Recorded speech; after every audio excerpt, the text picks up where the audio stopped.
4 identical rods दे रखे हैं। Temperature ए का टेम्परेचर जो है वो 100 डिग्री सेंटीग्रेड है और बी का 20 डिग्री सेंटीग्रेड, सी का 20 डिग्री सेंटीग्रेड।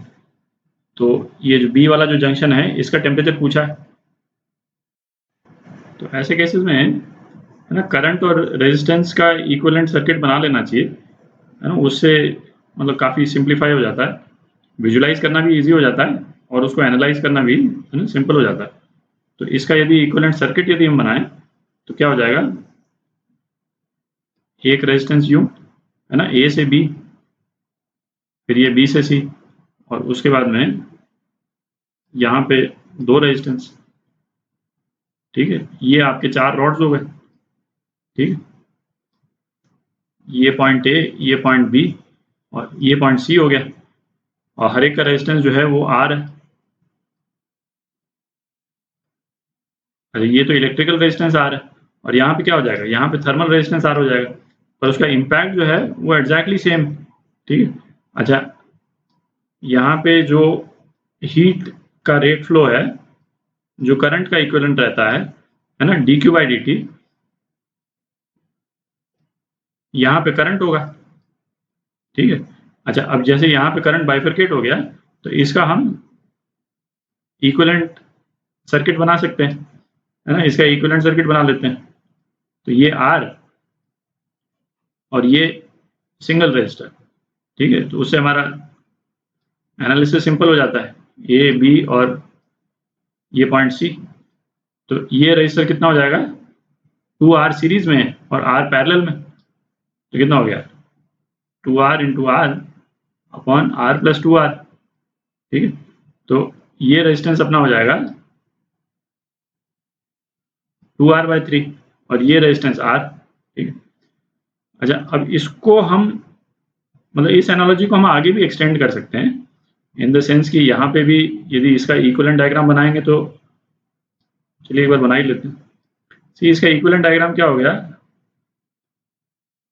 ये एक रॉड जिसका थर्मल रेजिस्टेंस आर, और ये एक दूसरी रॉड को मैं अलग कलर में कर देता हूँ, ये दूसरी रॉड जिसका थर्मल रेजिस्टेंस क्या हो गया, 2R/3, है ना, एग्जैक्टली सेम चीज़ है। ये 100 डिग्री सेंटीग्रेड और ये 20 डिग्री सेंटीग्रेड, 20 डिग्री सेंटीग्रेड। ठीक है, तो हमको यहाँ का टेम्परेचर पता करना है। इस वाले केस में हम यहाँ का पोटेंशियल पता कर लेते हैं, तो इसको अपन डेली नहीं करें तब भी कोई फर्क नहीं पड़ता है। इसको 100 वोल्ट ले लेते हैं, इसको 20 वोल्ट ले लेते हैं। अच्छा, इसको सेंटीग्रेड में लें चाहे केल्विन में लें, फर्क तो पड़ता नहीं है, क्योंकि मतलब जब भी हम करंट वगैरह डील करते हैं तो पोटेंशियल डिफरेंस की बात करते हैं, है ना, तो डिफरेंस ही निकालेंगे। तो जब डिफरेंस निकालेंगे तो यहाँ तो पोटेंशियल डिफरेंस हो जाएगा और यहाँ पे टेम्परेचर डिफरेंस हो जाएगा, तो केल्विन लें चाहे सेंटीग्रेड लें कोई फर्क नहीं पड़ता। ठीक है, तो अब इस केस में जो यहाँ करंट पास करेगा वही करंट यहाँ पास करेगा। ठीक है, एग्जैक्टली सेम चीज यहाँ पे जो रेट ऑफ हीट फ्लो होगा, exactly rate of heat flow यहाँ पे होगा। ठीक है, तो अभी इसी सर्किट को यूज करके, है ना, इसका हम बी का पोटेंशियल निकाल लेते हैं, और जो पोटेंशियल होगा वही डिग्री सेंटीग्रेड में यहाँ का बी का टेम्परेचर हो जाएगा। तो करते हैं, आई जो है वो कितना हो जाएगा, आई कितना हो जाएगा, 100 minus V B upon R, और ये यहाँ पे हो जाएगा, ये हो जाएगा V B minus V C कितना है, 20 पे है, 20 वोल्ट, है ना, अपॉन 2R/3।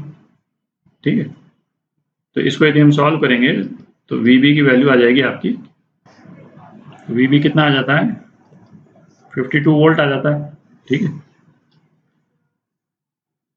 तो इसी का इक्विवेलेंट हम यहाँ पे लिख सकते हैं, टेम्परेचर बी जो है वो कितना हो जाएगा, 52 डिग्री सेल्सियस। ठीक है, तो ये आपका आंसर।